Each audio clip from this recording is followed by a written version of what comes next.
الأمي الأمين الكريم أما بعد فأعوذ بالله من الشيطان الرجيم بسم الله الرحمن الرحيم قال الله جل وعلا في كتابه المجيد وفرقانه الحميد إنما المؤمنون إخوة صدق الله مولانا العظيم۔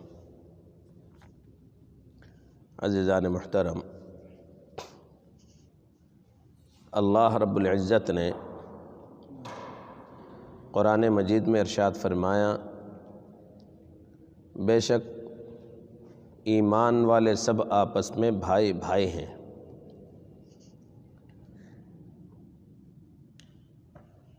بھائی بھائی مؤمنون اخوہ فرمایا۔ اخوہ اخوت بھائی چارگی کو کہا جاتا ہے۔ تو بھائی چارگی اس کو قرآن نے بھی اس کا حکم دیا، اور حضور علیہ الصلاۃ نے حضرات صحابہ کرام رضوان اللہ تعالی علیہم اجمعین کو اس پر عمل کر کے دکھایا، سکھایا، اور مرتے دم تک حضرات صحابہ کرام رضوان اللہ تعالی علیہم اجمعین اس پر قائم و دائم رہے۔ اور اس مزاج کو حضرات صحابہ نے رضوان اللہ تعالی اجمعین نے آگے حضرات تابعین رحمہم اللہ تک منتقل کیا، اور حضرات تابعین رحمہم اللہ نے بھی اس اخوت پر کما حقہ عمل کر کے اس پر چل کر امت کو دکھایا اور سکھایا اور بتایا، اور پھر اس چیز کو حضرات تابعین رحمہم اللہ نے حضرات تابعین سے جس طرح لیا، اسی طرح انہوں نے آگے اس چیز کو امت تک منتقل کیا۔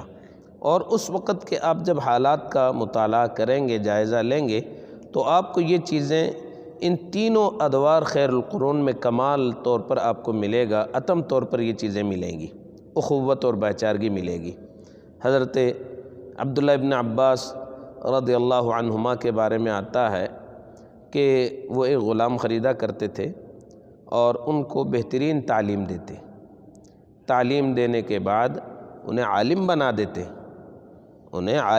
دیتے، غلام ہوتا، خریدا ہوا ایک غلام ہے، غلام کا بچہ ہے، غلام ابن الغلام ہے، لیکن اس کو پڑھا کر عالم بنا کر پھر آزاد کر دیتے، اور وہی عتقاء، وہ جو آزاد شدہ جو غلام تھے، بڑے بڑے علماء بنے، تابعین کے اندر ان کا بڑا مقام تھا، امت میں ان کا بڑا مقام تھا، رہا، اور آج بھی ان کا نام اگر ہم نسباً دیکھیں تو وہ غلام ابن الغلام ہے، لیکن ان کا نام اب ہم جب لیتے ہیں تو نہایت عظمت و احترام کے ساتھ لیتے ہیں، جیسے حضرت اکرمہ ہیں رضی اللہ تعالی عنہ، حضرت قتادہ ہیں رضی اللہ تعالی عنہ، حضرت حسن بصری ہیں رحمہ اللہ تعالی، ایسا وغیرہم جتنے بھی اس طرح جو ہے تابعین کے اندر بڑے بڑے علماء، کبار علماء گزرے، ان سب کو حضرات صحابہ کرام نے تیار کیا۔ حضرات صحابہ کرام نے اس اخوت کا انسان کو دکھایا، مظاہرہ کر کے بتایا کہ اخوت کیا چیز ہوتی ہے۔ آج ہمارے ہاں یہ چیز نہیں ہے۔ اب تو غلام کا زمانہ بھی نہیں ہے، غلام کا زمانہ بھی نہیں ہے، غلام تو ہے نہیں آج کل بمشکل کسی کے ہاں ہوتا ہے تو نوکر ہوتا ہے، غلام تو ہے نہیں۔ ماتحت اگر کوئی کام کرتا تو نوکر ہوتا ہے۔ اگر کوئی کسی کا نوکر بن جائے تو وہ آدمی چاہتا ہے یہ بھی اور اس کی ساری نسل بھی میرا غلام رہے، یہ نسل در نسل میری غلامی میں رہے، باہر نکلے ہی نہیں۔ یہ اسلام کا مزاج نہیں ہے، یہ اسلام کا مزاج نہیں ہے۔ اسلام کا مزاج کیا ہے کہ اس کو کھڑا کرے،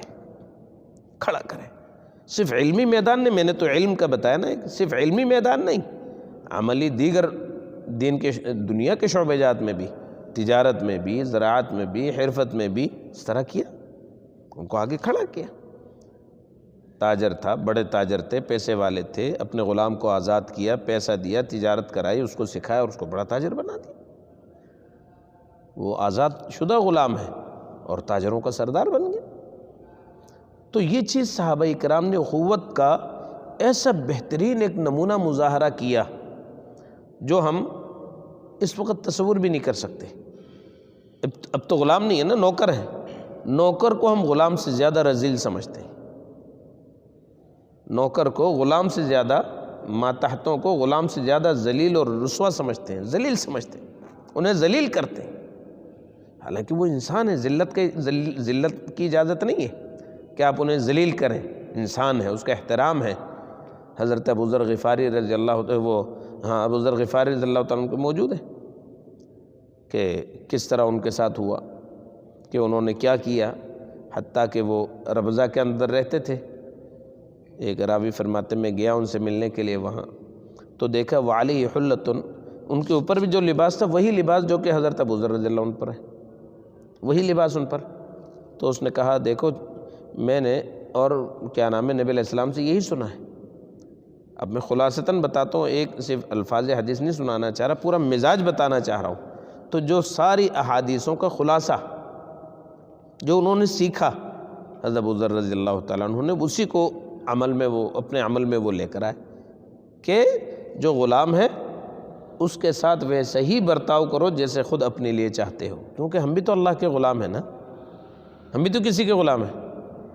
اگر ہم اپنے کو پسا ہوا رکھنا چاہتے ہیں ماتحت کو، تو اللہ بھی ہمیں پسا ہوا ہی رکھے گا، اللہ بھی ہمیں ابھرنے نہیں دے گا۔ آج امت پھس کیوں رہی ہے؟ یہ پسا ہوا طبقہ کیوں بن رہا ہے؟ اتنا پسنے کی وجہ کیا ہے؟ اس لیے کہ ہم اپنے ماتحتوں کو پیسنا چاہتے ہیں، پیسیں گے ہم خود بھی پس جائیں گے، اوپر ہمارا آقا موجود ہے۔ اس وقت تو ہمارے غلام نہیں ہیں، ماتحت ہیں، ماتحتوں کو جب ہم پیسیں گے تو اللہ ہمیں پیسے گا۔ اسی لیے ہمیں اس چیز کا خیال کرنا چاہیے، اپنے ماتحتوں کے ساتھ اچھا برتاؤ کرنا چاہیے، ان کے ساتھ اخوت کا مظاہرہ کرنا چاہیے۔ اسی طرح بھائی چارگی محلے داری میں ہونی چاہیے۔ آج ہم پڑوسی کا خیال نہیں کرتے، اخوت نہیں رہی۔ یہ تو چلے ملازمین کی بات الگ ہو گئی، جو پڑوسی ہے وہ تو ملازم نہیں ہے، اس کے ساتھ ہماری بھائی چارگی نہیں ہے، جبکہ پڑوس کا کتنے حقوق بیان کیے پڑوس کے، انہی پڑوسوں کے ہم حق ادا کر رہے ہیں؟ نہیں کرتے۔ تو یہ اخوت اور بھائی چارگی ہمارے معاشرے سے ختم ہو رہی ہے۔ صحابہ کرام کا ایسا حسین گلدستہ تیار ہوا تھا، ہم جب کتاب پڑھتے ہیں تو حیران رہتے ہیں اس کو دیکھ کر، ایسا حسین گلدستہ، کوئی فارس کا ہے، کوئی بنی غفار کا ہے، کوئی روم کا ہے، کوئی حبشہ کا ہے، کوئی مکے کا ہے، کوئی مدینے کا ہے، کوئی کس قبیلے کا ہے، کوئی کس قبیلے کا ہے، کوئی کس خطے کا ہے، کوئی کس خطے کا ہے، کوئی کس رنگ و نسل سے تعلق، کس کا کسی رنگ و نسل سے تعلق، سب کا ایک حسین گلدستہ تیار کیا۔ ان میں فضیلت کس کو دی گئی؟ کہا جس کو تقوی حاصل ہے۔ اور اس کا خلاصہ جا کر حجۃ الوداع کے موقع پر آپ علیہ السلام نے بطور خلاصہ یہ حدیث ارشاد فرمائی، لا فضل لعربی علی عجمی ولا لعجمی علی عربی الا من اتقى،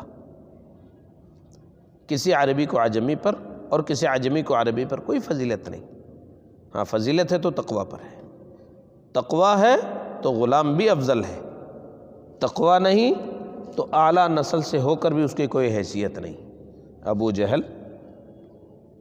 جہل اعلیٰ نسل سے تھا نا، قریش کا سردار تھا، اور قریش تمام عرب کے سردار ہیں، اور عرب تمام انسانیت کے قبائل کے سردار ہیں، تو گویا کتنا افضل شخص سے بظاہر، لیکن اس کا لقب کیا ملا؟ ابو جہل۔ اس کا مقام کیا ہے؟ جہنم کا آخری طبقہ، سردار جہنمیوں کا، مرتے ہی سیدھا جہنم میں، اس کی عزت وقات ہے نہیں، کوئی وقات عزت نہیں، جبکہ حضرات صحابہ کرام رضوان اللہ تعالی مجمعین کا مقام اور عزت نبی کے فرمان پر عمل کی وجہ سے، اس اخوت اور بھائی چارگی کے ساتھ رہنے کی وجہ سے کتنا بلند ہے، اندازہ لگائیے۔ ابھی سن 47 کی بات ہے، جب یہ گاندھی جی، تو اس نے جو اپنی بات کہی، عجیب بات کہی، اس نے کہا دیکھیں میں رام چندر جی کا ذکر نہیں کر سکتا کیونکہ وہ تاریخی بڑی ہستیاں نہیں ہیں، میں مجبوراً مجھے کہنا پڑ رہا، میں کہنا نہیں چاہتا کیونکہ وہ ہندو ہے.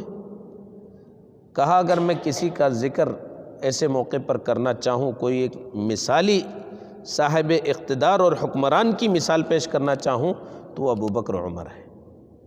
ایک ہندو کہہ رہا ہے. تو مثال کون ہے؟